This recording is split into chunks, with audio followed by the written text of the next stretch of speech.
Think you're facing discrimination at work or stuck in a toxic environment? That's what Ellen Pao claimed when she sued one of Silicon Valley's most powerful firms. But proving bias at work isn't easy. And in this video, you'll learn the difference between obvious harassment and subtle forms of discrimination, and why some behavior, even when we can all agree it's unfair and doesn't feel right, won't always meet the legal standard of discrimination. Let's talk about it.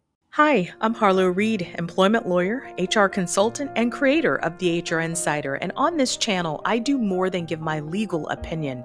I talk about real legal cases that demonstrate how the law might apply to you, to your circumstances. Over the past couple of weeks, I've been really focused on harassment at work, and I recently covered the case of Lois Jensen, who experienced extremely overt harassment while working at Evelyn Taconite. Her case was a clear example of behavior that easily met the legal standard for harassment. If you haven't seen that video yet, definitely check it out because it's a powerful story. But here's the thing, not all discrimination is that obvious. In fact, some of the hardest cases to prove involve subtle, covert signs of discrimination, things like being left out of opportunities or passed over for promotions without any blatant remarks or actions by the harasser. And that brings us to today's video, where a judge ultimately said, no, this doesn't rise to the level of harassment. And so here's the truth, guys. What we feel is unfair or discriminatory doesn't always match the legal definition. The workplace can absolutely be uncomfortable. It can even be toxic, but unless it crosses a certain legal threshold, the courts may not see it as a violation. So watch this video. Let me know what you think. I'd love to hear your take on it. The content shared on this channel is for informational purposes only and is not a substitute for professional legal advice. Always consult a qualified attorney or HR professional for specific guidance tailored to your needs. And don't forget to like and subscribe. In June 2005, Ellen Pao, who holds an engineering, Harvard Law, and Master of Business Administration degrees, accepted a job to work for Kleiner Perkins Caulfield and Byers, or KPCB, as a junior partner. At the time, Ellen was 36 years old, and this was a high level position that had an opportunity to make a really big impact for Klein Perkins. At some point after Ellen Pao was hired to work at Kleiner Perkins, she began to have a romantic relationship with a male colleague. After that ended, other men at the firm began approaching Ellen with similar advances, which she turned down, but the behavior didn't stop, so she reported it to Human Resources. Not long after those complaints to Human Resources, things started to change. Not only was Ellen passed over for promotions, she didn't receive salary increases or the same financial opportunities others did, like carried interest. And she wasn't given seats on boards or included in fund management decisions. From her perspective, it was clear that speaking up and sharing her concerns with Human Resources came with consequences. It's not hard to imagine what Ellen might have been feeling at this point because she was coming forward with a complaint, a very serious one, especially when she was in an environment, a powerful and tight knit industry like she was. It takes a lot of courage to do something like that. But she knew the risks and she understood the culture and she knew the uncertainty of how it might all play out. But she spoke up anyway. So before we go any further, let's take a moment to look at what the culture and climate at Kleiner Perkins looked like during that time. I want to take a moment to talk about this firm, Kleiner Perkins, because it helps put into perspective just what kind of battle Ellen Pao was walking into. This is a firm with serious money and serious influence, a major player in the venture capital world. In 2012, around the time the legal proceedings began, Kleiner Perkins had over $7 billion under its management. So we're not just talking about a big company, we're talking about a financial powerhouse. When a single employee stands up to a company like that, it's never a fair fight. Firms like Kleiner Perkins have deep pockets, top tier lawyers and a powerful network. So, from the start, Pio was up against some pretty impossible odds. Let's talk for a second about company culture and industry because that's also a big part of this story. Hey, are you still watching? If you find this video helpful, please take a moment to like and subscribe. Your support really helps. Thanks. When Ellen Pao took the job at Kleiner Perkins in the early 2000s, she was stepping into a space that was overwhelmingly male. Silicon Valley back then was still very much a boys' club. Fewer than 10% of venture capital partners were women, and in some top firms, there were none at all. And most of the leadership, the executive teams, the boards, decision makers, they were all men. And the way business was done reflected that. Deals were made over golf outings, and there were exclusive dinners and inside circles that women were rarely invited to. It wasn't just about doing your job well, it was about access. And if you weren't part of the club, part of the inner circle, you missed out. Even for the women who did get in the door, moving up was incredibly hard. They were often overlooked for promotions, left out of key meetings, and pushed aside when decisions were made. The culture wasn't just competitive, it had this bro energy that made it clear women weren't really part of the club. So when Ellen Pio spoke up, she wasn't just challenging her own experience, she was challenging an entire system that had been built to exclude women from power. After trying to resolve things internally through human resources and not getting anywhere, Ellen Pio decided to take legal action. And on May 10th, 2012, she filed a lawsuit against Kleiner Perkins and 20 unnamed individuals alleging gender discrimination, retaliation, and failure to prevent that discrimination. In her lawsuit, Pio claimed that after she raised concerns, she was denied promotions, board seats, and opportunities to manage investment funds. She also said that her compensation didn't grow the way it should have. In particular, she didn't receive the same salary increases or shares of carried interest, which is how venture capital professionals earn big payouts when funds are successful.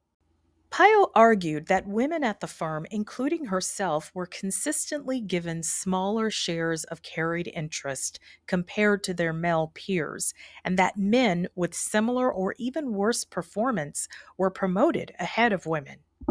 Pio also believed that the way promotions and profit sharing were handled showed a pattern of discrimination against women across the firm. And as you would expect, once things became official and went to court, the situation got a lot more complicated. Let's talk about some of the aggressive legal tactics Kleiner Perkins used to fight back against the lawsuit.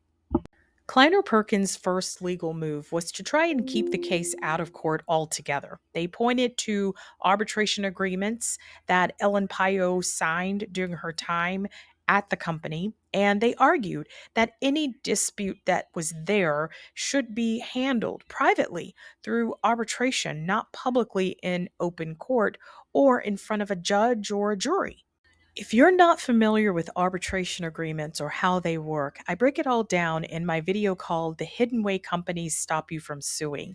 In that video, I explain what arbitration agreements are and how to figure out if you've signed one. But for now, let's get back to Ellen Pio's case because Kleiner Perkins tried to use one of these agreements as part of their defense, arguing that she shouldn't be allowed to sue in court because she had signed an arbitration clause. But the court didn't go for it. The judge ruled that the arbitration agreements Pio signed didn't apply to the specific claims in her lawsuit, and that meant she could move forward with her case in open court, not behind closed doors. So, despite Kleiner Perkins' efforts to keep things private, the case became public, and with it, the inner workings of one of the most powerful firms in Silicon Valley were put under a microscope. Kleiner Perkins also defended its actions by pointing to what they called performance issues with Ellen Pao. They said that she struggled to collaborate with her colleagues and she didn't show the leadership qualities that were needed for promotion. She also received mixed performance reviews, and in their eyes, this wasn't about gender, it was about fit and contribution. But of course, that's what makes cases like this so complex because when bias is subtle, it can easily be hidden behind language like culture fit or leadership potential. If you want to know more about what covert retaliation looks like at work and how to prove it, check out my video, Covert Workplace Retaliation Explained. Unlike Lois Jensen's case, where the harassment was clear and extreme, Payo's lawsuit was about proving that her gender was the reason she was passed over for promotion and eventually let go. And the jury just didn't think there was enough evidence to support that argument. One of the biggest factors was her performance. Kleiner Perkins brought up performance reviews, and they had colleagues that testified that Ellen wasn't a good collaborator, that she struggled to work well with others. They also pointed out that there were other women at the firm who had, in fact, been promoted, and they used that as an argument to show that the company wasn't biased against all women. And when it came to the retaliation part of the claim, the jury just didn't buy it. They believed that Ellen was let go because of business decisions, not because she spoke up. And this case is another example of why the legal threshold for proving discrimination is high. And in this case, the jury didn't feel like that standard needed to prove retaliation was met.